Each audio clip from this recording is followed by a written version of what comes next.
Welcome back to the channel. In today's video, we're going to be going over the Four Nations tournament and giving my roster predictions for each of the teams. The rosters are supposed to be announced in the coming days, so I thought I'd go over and give my thoughts on who I think should go for each country to represent them at this tournament. And there's some tough choices for a lot of these teams, so we'll jump right into it with the big one, the obvious one. The first one, Team Canada. And Canada's got a lot of options, a lot of controversy, a lot of differing opinions on who should go. Here's what my roster looks like. We'll start with the forwards here, and up front, I love what the potential for Canada to have skill position players playing roles in third and fourth line spots, and that's why I think there's a lot of guys you're missing here that you think should probably be here. The biggest name is probably left off here.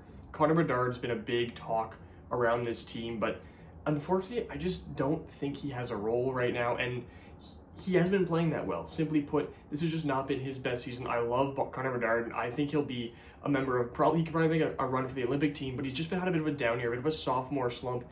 And to be totally honest, you're taking a young guy. Right now, he's been outplayed by Macklin Celebrini this season.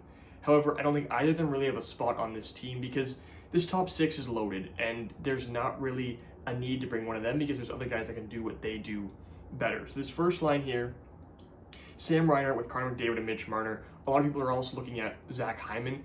Zach Hyman also has had a down year, and Hyman is a product of McDavid, similar to how Chris Kunitz made that 2014 Sochi team.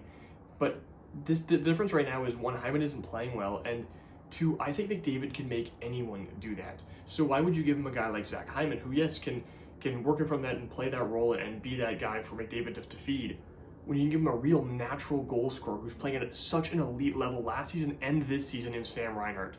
McDavid with Reinhart on his wing, I think, would be an unstoppable duo, and you add Mitch Marner to help facilitate some of that offense on that top line. It's a really elite trio. And on the second line, Nathan MacKinnon centering Brayden Point and Brandon Hagel. This is another interesting one. There was a couple guys I could have thought maybe go into this left wing spot instead of Hagel. That's a spot that's definitely up in the air. I think MacKinnon should play with Point. I think those two will both be elite together. The reason I ended up leaning Hagel is, simply put, he's a left shot, and MacKinnon and Point are both right shots, and a lot of the other guys I was considering for this spot are right shots. Pretty much everyone else on this roster is a right shot, with the exception of Sidney Crosby and Brad Marchand, and both those guys I have other roles in mind for. So I think Brandon Hagel just fits better there. He's having a really good season so far. He's been really good ever since he got to Tampa Bay, and I think playing alongside his line mate, his teammate in Brayden Point, can really help him here. On the third line here, there's a question mark surrounding Mark Stone if he'll be ready in time. He has returned to practice, so I do believe he'll be back in the Vegas lineup soon, which would make him eligible to play for the Four Nations tournament in the in February when it starts up, but the rosters are announced well in advance, so you want to have that certainty around the health of a player. But I think Mark Stone should be good to go, and this line is purely a shutdown line. This line I don't think anyone could score on. Sidney Crosby starting Robbie Thomas and Mark Stone. Thomas and Stone are two of the best defensive forwards in the NHL, and Crosby's no slouch either. It also gives you a ton of goal-scoring punch. Mark Stone's been playing very well this season. Thomas has also had injuries, but he's also been playing well. And Sidney Crosby, there's not much need to explain that one there. And the fourth line, Brad Marchand with Mark Scheifele and Travis Konecny. Konechny's already rumored to be a player that I think they talked about him already being a lock for the team. It's only a rumor though, so we'll see if it changes, but I do think it's the right choice. Konechny's been off to a great start. Scheifele's been amazing for the Winnipeg Jets, one of the best teams in the NHL right now. And Brad Marchand's tough because he was announced to this team over the summer as one of the preliminary guys announced. To be honest, though, if they could have that pick back, I think they would. I don't think Marchand would make this team if he wasn't announced back over the summer. I think there's other guys who are more deserving of this position than Brad Marchand right now. However, he will be a good leader for this team. I think he can play that fourth line role very well in a skilled tournament like this, and I think he will be a good fit, but I feel like there could have been better options. The 13th forward, I went with Nick Suzuki. I think he is a guy who can slot in a lot of different places. He can play in that bottom six if you need him to because he does have a good defensive game. So I do think he's just a good fit to kind of be thrown in wherever he's needed if something occurs to one of the other players. Another guy I considered, though, was Carter Verhaeghe, who's also had a really good start to the year, but I opted for Suzuki due to his versatility and defensive game. On the back end here, the top four, in my opinion, are pretty straightforward. I really don't think this should be much of a debate. It's Taves and Makar, those two. It's the best defensive, it's the best pairing in the NHL. and they get it at the international level. There's no need to split them up. These two are two of the best defensemen in the league. That's easy. Theodore and Pietrangelo, they don't play together in Vegas. They don't play on the same line. However, they have both been very, very good, and it's a good balance of shutdown with a bit more of a puck mover. Shea Theodore can pretty much do it all, but I like that pairing a lot. But yeah, Theodore can move the puck, he can play good defensive hockey, but he can really use his offensive skills to their fullest potential with Pietrangelo back there to cover for him. Pietrangelo is getting up there in age, he's 34, but it hasn't stopped him from playing at a pretty elite level this season for one of the top teams in the NHL. And then this third pair has Josh Morrissey and Dougie Hamilton. Morrissey, I think, is a lock to make the team. He didn't really fit on the other lines. In my opinion, he's probably the second best defenseman on this team, but you're not going to pair him with Makar, and I think Theodore and Pietrangelo is a much better pairing than anything you do with Josh Morrissey. But Morrissey, I expect to be the power play 2 quarterback. Very, very, very good. I really love Josh Morrissey. Dougie Hamilton, that third spot on the right side is very, very up in the air. I went with Dougie Hamilton because he plays a very balanced game and kind of do anything you ask of him. But there's a lot of talks around different guys. Evan Bouchard was my pick preseason, but he's had a bit of a down year so far. He's been good. He's the 7th defenseman for me on this team, but Dougie Hamilton brings a little bit more to the game defensively. And with the goaltending situation Canada's in, you want a guy who you have faith in your own end, and I don't have faith in Evan Bouchard playing in his own end right now, and we don't need more offensive punch on this lineup. You've got Josh Morrissey, you've got Cale Makar, you've got Shea Theodore. Dougie Hamilton brings some offensive punch himself. Some other guys, though, that I think deserve shouts for that third spot. The biggest one is, I think, Mackenzie Weegar. If you really want a shutdown guy, I'd go Weegar. And otherwise, if you're looking for another two-way guy, Brandon Montour is a good shout, too, to be in that spot. But I opted to go with Hamilton with Bouchard as the 7th defenseman, also bringing Bouchard along because he's going to be a staple of these Canadian teams for the next few years as he can use to develop his game. So give him the experience and the shot now. And in net, right now I've got Thompson and Binnington listed as the 2 on screen here, with Hill being the 3rd. You can't name a starter. I think those are the 3 that go. No doubt in my mind, those are the 3 that go. With Joey Decor's situation, he's unable to play for Team Canada at the Four Nations. It's actually announced earlier today he can play for them at the Olympics if he so chooses, but he's still not eligible for the Four Nations. So these are the 3 guys. I don't think anyone else should make it. I don't think Cam Talbot's got a shot. Sam Montembeault, Stu Skinner, Tristan Jarry, they've all really had down years. I mean, Talbot hasn't, but I just don't trust Cam Talbot in this situation. These 3 guys, I trust. They're proven. They're having 3 of the best seasons of Canadian goalies. It's more a matter of, once we get to February, who's hot. You just play the hot hand and short leashes for everyone all around, because these guys are all around the same skill level. And I trust guys like Binnington and Hill because they've been on these deep playoff runs before, putting them in a high-pressure situation, best on best. I think they can succeed. And Logan Thompson's been the best of the bunch so far in the regular season in the NHL. He's had a really, really good resurgent year over in Washington. So the trio doesn't have an elite guy. It's definitely the weakest goaltending group of the tournament. But with an elite defense core and a lot of really good defensive forwards, the team can make up for it, but it's going to be tough sledding for Team Canada with this whole goaltending situation. Moving on to, in my opinion, the favorites to win this tournament in Team USA. The roster is just stacked. There's no holes on this team, and the other area they excel is they have easily the best goaltending duo, even trio, in this tournament without a doubt. So it's going to be a real tough sledding for teams to match this USA roster, but we'll take a look at it here. The biggest concern I have for Team USA is their forwards are a lot of the same style. A lot of really skill-based guys who sometimes lack in the defensive end and, can't play that physical game, which is why certain players that you might think are better didn't make the cut. And it's really an interesting lineup to look at. Like, looking at the first line here, Matthew Tkachuk, Austin Matthews, and Clayton Keller. I think this is a great line. I think this line does a lot for you. Matthews, obviously the elite goal scorer. Matthew Tkachuk can do literally anything you ask of him.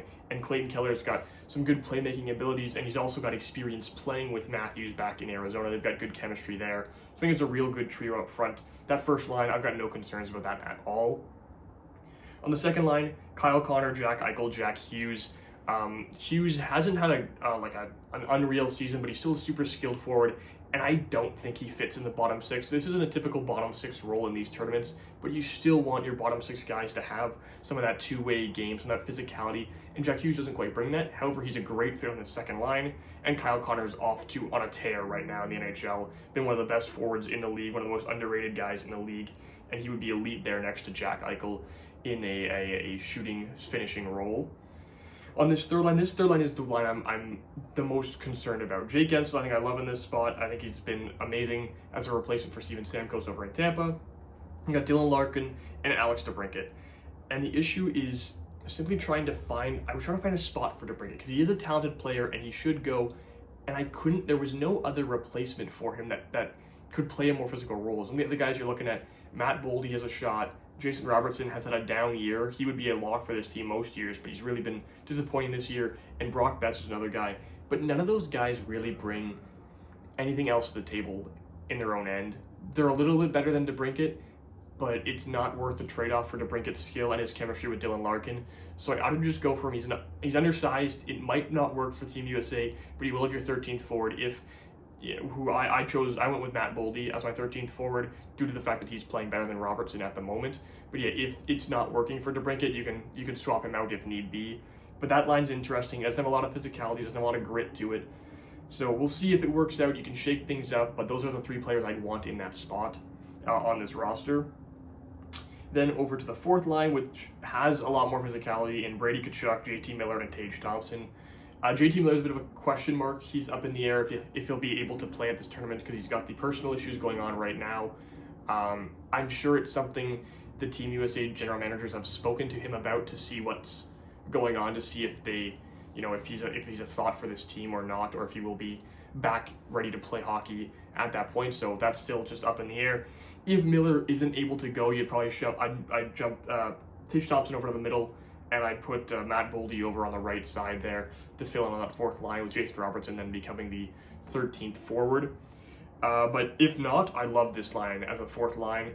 Tkachuk, Miller, Thompson, big guys, all play physical games, all can play well in their own end, and they all have tons of skill in the offensive zone as well. So you're not losing a ton here. The biggest question mark I have is just how that third line is going to mesh with some of these other third lines, how it will play that style of hockey that's needed in certain situations. But yeah, this fourth line, shutdown line, physical line, gritty line, and guys like Tage Thompson bring a lot of skill to the table. JT Miller does as well, and so does Brady Tkachuk. On the back end, this decor is unbelievably good. Slavin and Fox. Slavin isn't necessarily the best defenseman here. He's probably honestly the fifth best defenseman here, but the fit next to Adam Fox is, I think, really, really good. Getting that pure shutdown, no nonsense, just defensive guy in Jacob Slavin, besides Adam Fox, who is elite in his own end as well, but can then fully commit to the offensive side of things. It's similar to what you're doing with Team Canada, where you've got guys like Theodore and Pietrangelo, where Theodore is amazing in his own end, but giving him a guy like Pietrangelo allows him to maybe commit a little more to the offensive side of things, and I think that will help a lot for Fox. But I could also see you swapping Slavin and Werenski, because Werenski's off to an amazing start in the NHL right now, so we'll see if he can keep that up, and maybe he could take that top spot. The main reason I say those two is because I love this second pairing of Quinn Hughes and Charlie McAvoy. Quinn Hughes I wouldn't pair with Adam Fox because as much as Adam Fox is elite in his own end, these guys are both two offensive-minded defensemen, so it wouldn't really work. Whereas Hughes with McAvoy, that's a much better duo. That duo has a lot of potential, and McAvoy is great in the offensive zone, but also is an elite defensive defenseman.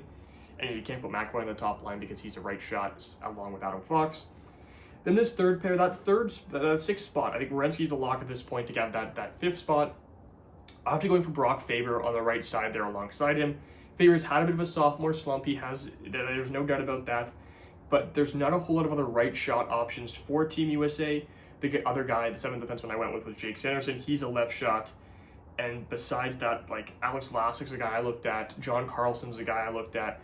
Both left shots.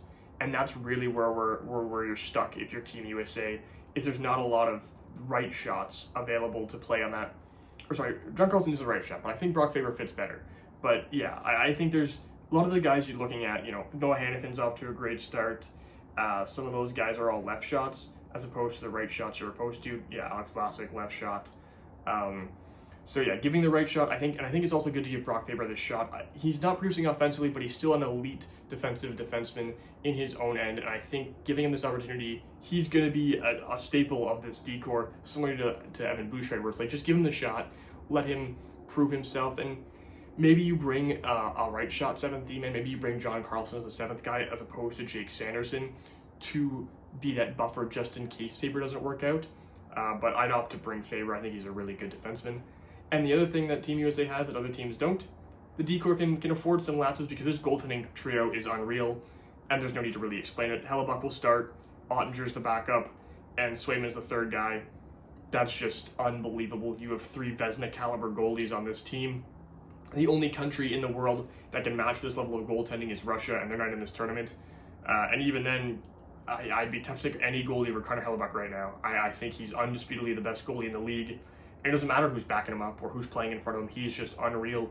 And when you give him a guy like Jake Ottinger, just in case to come in, and a D-Corps like this, I think it might just be all she wrote. I mean, this guy's on a tear right now, so we'll see how it goes once the season starts. But yeah, this goaltending trio is unbelievable.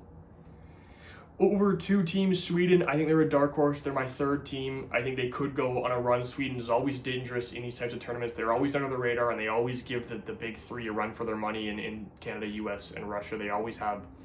Sweden always puts together good teams, so this one, no different at all. Looking at the forward core, you got Jesper Bratt, Elias Pettersson, and William Nylander. Pettersson's been off to a uncharacteristic start, we'll say. But regardless, he's still playing very, very well. Not very well, but he's playing good hockey, and he's near a point per game. He's still the best center option on this Swedish team. That's their weak point, is the fact that their centers aren't as stand out as the other teams. But Pettersson, yeah, he's still the best center. Bratt and Nylander are both been amazing this year, so they both are easy picks to play on the left and right side of them. And I think that might help Pettersson a little bit, so we'll see if maybe playing alongside those guys will spark him. And there's still plenty of time in this tournament. Despite all the talk about Pettersson's poor start, and has a lot to do with the contract he's playing under, there's no way you don't bring Elias Pettersson to this tournament. So by this point, maybe he turns it around in the next coming months, heading into this tournament in February. This second line, Philip Forsberg, Mika Zibanejad, and Adrian Kempe. Zibanejad isn't exactly the center I'd want on this second line, but they just don't have a lot of centers, and I'm not putting Lindholm or Eriksson Ek or William Karlsson or Leo Carlsson. Just none of those guys fit in that spot better than Zibanejad, even though he's off to a slow start. But you give him 2 shooters in Adrian Kempe and Philip Forsberg, who can also create for themselves, and Kempe's also really good in the defensive end. So a real good set of wingers to have for Zibanejad, 2 guys that can finish well and play a lot of good offense in the offensive zone. Third line, we got William Eklund, Elias Lindholm, and Lucas Raymond. Raymond, I tended to put him on that second line there with Zibanejad and Forsberg, but he's a right shot, and so is Zibanejad and Forsberg, so getting a left shot shooter in Adrian Kempe felt like a better fit. And Lindholm will be great in that shutdown role on this line. Raymond and Eklund don't particularly play amazing defense, but Lindholm is a Selke candidate defender in his own end, so that'll be good to pair with him. And William Eklund has been amazing. I've loved Eklund since he came out of the draft. I loved him coming into the draft, loved him getting drafted to San Jose, and he has been amazing. He'll be a staple on that team for the next 10 years if they lock him up long term, as they should. But yeah, he's been amazing scoring at a point per game level, and he's been unreal. I think he's going to be a real surprise candidate. People aren't really looking at him much in general because he's playing on San Jose. I think him at this tournament could raise some eyebrows, getting people to look at him in a different way, because he's been a real elite player this season. And this fourth line, William Karlsson, Joel Eriksson Ek, and Leo Carlsson. Eriksson Ek, again, another guy who can play that Selke level defense. William Karlsson is a good 2-way forward, and then Leo Carlsson, he hasn't been amazing, but he's been good enough for me to put him on this roster. 11 points in 20 games for Anaheim this year. He's playing on their top line. He's been very good. And they're also, after these 12 forwards, it really does take a serious dip down. I opted for Fabian Zetterlund as the 13th guy, because he has also been another guy who's kind of under the radar over in San Jose, playing very good hockey right now. And the other options, I think Rickard Rakell's a dark horse. I think Rickard Rakell could take that spot of Leo Carlsson. That's the one guy I'd give maybe the edge to. Andre Burakovsky is a shout, but he's not been good this year. Again, preseason he was a guy out on this roster for sure, but he's been really underwhelming. He's actually a healthy scratched for a couple games. And other than that, Nils Höglander, not really a guy I'm taking over Leo Carlsson or Zetterlund. Victor Arvidsson's been a little underwhelming. So Wenberg's solid, but I don't know if I'm taking Wenberg over any of these guys. So it really does take a serious dip down in talent after this first line, or these 13 forwards. So I think Leo Carlsson's a good fit. And again, another guy where give him the shot. Let him prove himself. Let him play at this level. Let him get this experience because he's going to be here time and time again. Defensively, it's an interesting decor to look at. The first pairing is Hedman and Dahlin. Dahlin is a left shot playing on the right side here, but he plays on the right side in Buffalo, and he does it at an elite level. Pairing with Victor Hedman, it's a really, really good, dangerous duo. Gustav Forsling and Rasmus Andersson, two guys who have been playing so well lately. Gustav Forsling was a Conn Smythe candidate in the Cup Finals, in the playoffs. He's been amazing. He's been such a good defenseman, so good with his stick, so fast, and has a wicked shot from the blue line as well. I love Gustav Forsling's game, and Rasmus Andersson has been a staple for Calgary in this surprisingly good season. In his third pair, I go with Ekholm and Erik Karlsson. Karlsson hasn't had a crazy good year in Pittsburgh, but I think you pair him with a guy like Mattias Ekholm, and it's similar to what Ekholm does with Bouchard. He can help make up for defensive mistakes that Karlsson might make, and Karlsson is a much better offensive defenseman and can move the puck so well, skate it up to the neutral zone himself. So I think it's a really good fit there. And there's also another case where there's not a ton of good right shot guys available to play that role instead. I mean, some of the other players I looked at for this roster, actually the seventh guy is Hampus Lehto because he can play a good two-way game and is a proven veteran, but he's a left shot. Philip Broberg I wanted to give a shout out to. He's also left shot. Jonas Brodin, Marcus Pettersson, Oliver Ekman-Larsson. Those guys are all left shots, and then after that, there's not many other options. Like Adam Larsson is a right shot, and Nils Lundqvist is a right shot. Those guys aren't playing over Erik Karlsson. So unless you want to move another left shot defenseman over to the right side on top of Rasmus Dahlin, I think Erik Karlsson's your best bet. In net, it's another case of we'll see what the hot hand is. This goaltending trio isn't out of this world. Doesn't really have an elite guy. You would assume Ullmark would have been that elite guy, but he really has not been good in Ottawa. And I think it's really Ottawa. Ottawa's got to figure out how to develop their goalies and make their goalies succeed, because every goalie goes to Ottawa and just seems to struggle. And I think it's an internal issue there. But Ullmark's an option for the starter. He went with him as the third, just based on how he's played this season. Markstrom has been really good for New Jersey, and Philip Gustafsson's having an on year. He had an on year 2 years ago and an off year last year. This is his on year. He's played really well, and Minnesota's been a very good team. We'll see if he keeps it up, and that's another thing. This is similar to Team Canada, where they'll play the hot hand. These are the three guys you'll name to the team, and then you'll go into the tournament, and whoever's hot at that point will get the first game, and they'll just play till they lose it, is going to be kind of the expectation for a lot of these teams that don't have that surefire thing, because the other goalies' options aren't very enticing. Sam Ersson has been very good, considering the situation he's playing in over in Philadelphia, but I think he's dealing with injuries right now. Anton Forsberg has not been that great. And then you've got, that's it. That's your options. So I really don't see a lot of anyone else making a push for this team. So that's really, you don't have any other options. Bring those three, and then you figure out the rest from there. Moving over to Finland, and Finland, in my opinion, is pretty easily the worst roster. It's a very good roster, obviously, but yeah, I think it's pretty consensus. This team, they really just lack depth, and they don't have the same depth of elite talent that all these other countries have. You can really see a fall off after their top tier guys. Their top tier guys can go head to head with anyone. That I don't doubt. When you look at this roster here, the likes of Barkov and Rantanen and Aho, Hintz, Heiskanen, Saros, those are some of the guys who are considered top 5, top 10 of their position. But beyond that, it really takes a dip down where the other teams don't really have that dip down into that third and fourth lines. We'll start over at the forwards though. And we just announced today that Patrik Laine is going to be back for Montreal. That's massive for this Finnish team, having Patrik Laine back to be that scoring punch at the top line. The other reason that's massive is because you look at these four lines up front, Patrik Laine is the only right shot they have. This Finnish team is entirely left-handed. So having a right shot at the level of Patrik Laine is massive, and there's no one else you can take that's a right shot. I ended up going with Joel Armia as the 13th forward, almost entirely because he's a right shot forward. And if that becomes an issue where you can't get your offense going because you're so one-sided, you can only work on one side of the ice, Armia can slot in and maybe provide something in the bottom six. We'll see. Like the other guys that were in consideration were the likes of Erik Haula or Capo Kakko, Eeli Tolvanen.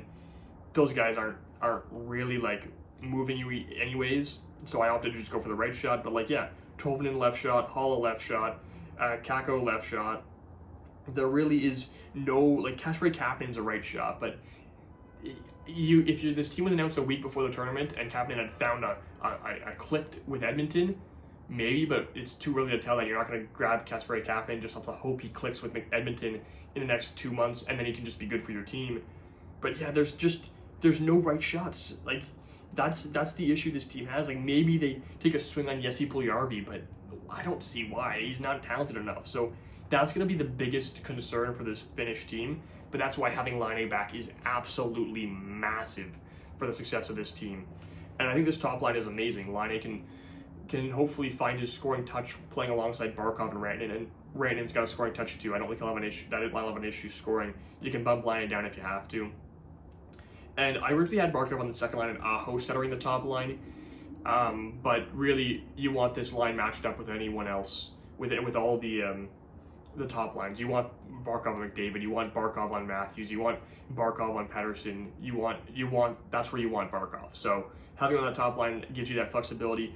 That is the one thing I think the Finnish team has, maybe over any team in the tournament, is their top forwards are the best defensive forwards any team has. Like, their PK is going to be unreal up front with like Barkov and Rantanen and Aho and Lehkonen and Hintz and Lundell and Luostarinen. These guys are all elite penalty killers and elite defensive forwards. So that's where these guys are going to excel. They're going to have to win games, maybe 2-1. Like, that's might be where they are. They especially in the bottom six. So Finland just has a lot of concerns for me. The second line, Lehkonen, Aho, Hintz, really solid, really good trio. Those guys are amazing. I had Hintz starting the third line, but I don't think you're going to get any scoring punch with Hintz on the third line. I think you might as well just put him on that second line and pair him with a guy like Aho and let him try and cook with Aho. Third line, you've got Matias Maccelli, Anton Lundell, and Mikael Granlund. I love Anton Lundell. He's been an amazing 3C for the Florida Panthers on their runs, so I don't have any concerns about him. Mikael Granlund, who knows what you're going to get. He's been scoring really well in San Jose, but he was terrible playing in Pittsburgh. It's more of what role you give him, but yeah, he's been putting up numbers for San Jose. He's not going to play much defense, but that's what Lundell's for. Maccelli plays solid defense himself, so that'll be interesting. I like Matias Maccelli. Bit of a down year for him in Utah this year, but I still think he's a good option to play on that line. And then lastly, the third line, Teuvo Teravainen, Jesperi Kotkaniemi, and Eetu Luostarinen. I love Luostarinen in Florida as well. He's playing alongside Lundell. I wouldn't be shocked to see him swap up for Maccelli. I wouldn't be opposed to that move at all to get that chemistry going. But yeah, this line, pretty solid. Kotkaniemi's been good, had a good bounce back in Carolina this year. He's been pretty solid. And Teravainen's been pretty average playing in Chicago alongside Bedard right now. And I mentioned Joel Armia as the 13th forward because he's a right shot. And that's kind of what you need for this Finnish team. It's going to be really, really interesting to see how that situation meshes. Moving over to the D-core, and this is honestly a bigger issue than the fact that they only have left shot forwards. This D-core is very questionable beyond the top, is very top heavy, which is just Miro Heiskanen, who is one of the best, if not a top 5, top 3 defenseman in the NHL. He's an amazing defenseman, so he's going to have to carry a heavy workload in this tournament. Could be playing like 25 to 30 minutes a game because of what they're going to need out of his pairing. I've got him paired with Rasmus Ristolainen. It's really tough. I don't really know what you can do with this team. Like, Ristolainen is a good offensive defenseman, but he's not a first pairing guy. So, and you're gonna have to move one left shot over to the right side in the situation with the guys I'm taking. So you could look at potentially moving that left shot over to the top pairing and going Lindell or Mikkola on the top pairing, playing right side. That's something you could look at, and I wouldn't be opposed to it. But I opted to just go for the right shot in the top pairing to make it simple. Second pairing, Nico Mikkola and Henri Jokiharju. Again, I can see you bumping Lindell up instead of Jokiharju and having him play on the right side there and play on his offhand. I like what Nico Mikkola has done in Florida these past few years, so I think he's no concern for me. The left side is no real concern for me. It's the right side that's just abysmal, to be honest. It's probably a below average right side in the NHL, and you're playing at an international tournament, so like this is probably a league average D-core in the NHL, and it's going to be going to an international tournament. I just have so many concerns about that. His third pair, Esa Lindell and Olli Maatta playing on his offside, because he does, and the reason I opted to go with Olli Maatta as the one who flips over to the right side as opposed to Lindell or Mikkola and then playing them higher in the lineup is because Olli Maatta actually does play on the right side in Utah, so it feels like a better fit, and it just seems to work better. Again, you can bump him up a little higher. I wouldn't be opposed to it. But yeah, it's really a messy decor. Yanni Hakanpää is the 7th D I went with because he plays a big physical role, but also because he's a right shot. So if you can't get this, if you, I don't have any question with the left side being good. I think Heiskanen, Mikkola, and Lindell will all be staples and really good, and no doubt they'll be successful on this team. So you're not going to need another left shot guy to come in and replace them. However, the right side could need changes, so I opted to go with the I think if I'm double checking, the only right shot available. Yeah, the other guys, Juuso Valimaki, is really the only other option you're going to take, and he's a left shot. So Hakanpää's the right side. He can come in on the right side if you have these issues, which I think could arise. Thankfully, though, for Finland is they do have good goaltending. Juuse Saros, elite goalie, no need to explain that one. Ukko-Pekka Luukkonen's been amazing for Buffalo these past few years, and Kevin Lankinen has been a saving grace for the Canucks without Thatcher Demko. He has played really, really well. He's 10-0, I believe, on the road to start the season, so that's just unreal. He ended up stealing that third goaltending spot away from Joonas Korpisalo for me because he's been playing very well right now, and you got to pick the hot hand, but I don't expect him to see the ice in this tournament because Saros is elite and Ukko-Pekka Luukkonen is very reliable in his own right. So that'll do it for my roster projections. I think the rosters are supposed to come out on the 4th, which could be the day this video uploads. So we'll see what the teams end up going with. As of right now, I think the USA are the favorites, followed by Team Canada, and then Team Sweden, and then Finland. We'll see how this tournament shakes out. I've got another video in the works. I'm going to be trying to project the Team Canada Juniors roster for this year as they announced the preliminary camp roster. So I'll be going through that and making my picks for that team. That video should be out later this week. So that'll do it for this one. I hope you enjoyed, and be sure to check out all the other videos on the channel, and I'll see you in the next one.